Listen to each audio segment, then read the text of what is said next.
Nicméně, já už tam někde pojedu na ten krám, teď říkám na rovinu, to je zajímavé, když jsem nad kolem, říkám, já tam zajedu. Ale tenhle ton, já jsem docela jsem rád, že jsem to udělal, že i on, ale je mi jedno, co on si myslí, co si říká, ale já to mluvím o čem, no tak, o pici jsem to super, ale ať mě nakopíruje, kdo chce, nebo tohle, ale neumím co já, takže to je mi to jedno. Je to jenom pozbudilo teď zase v práci a to je všechno. Tak už jsem odsadný, ten zajít. Když budou něco dělat, budu dělat nějaký blbosti velký, tak to vždycky akorát řekne, já budu připravený na ně. To je jediný. Zítra, teď tady je ten motorák na vodě, takže budu se projezd a zítra. Ty na kanále tady, no.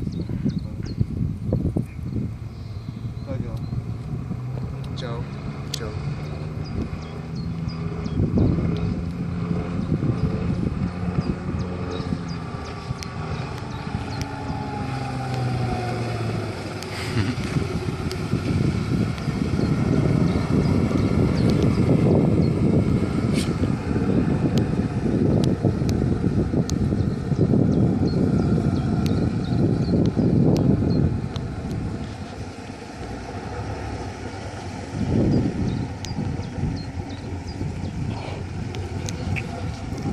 Přežili to.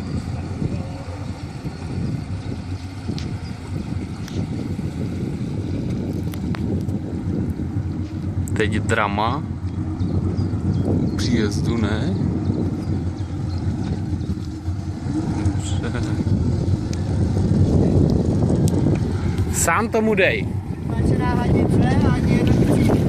Aha. Perfekt.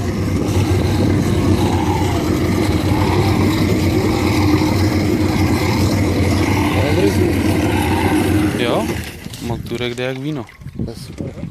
Teď to byla tak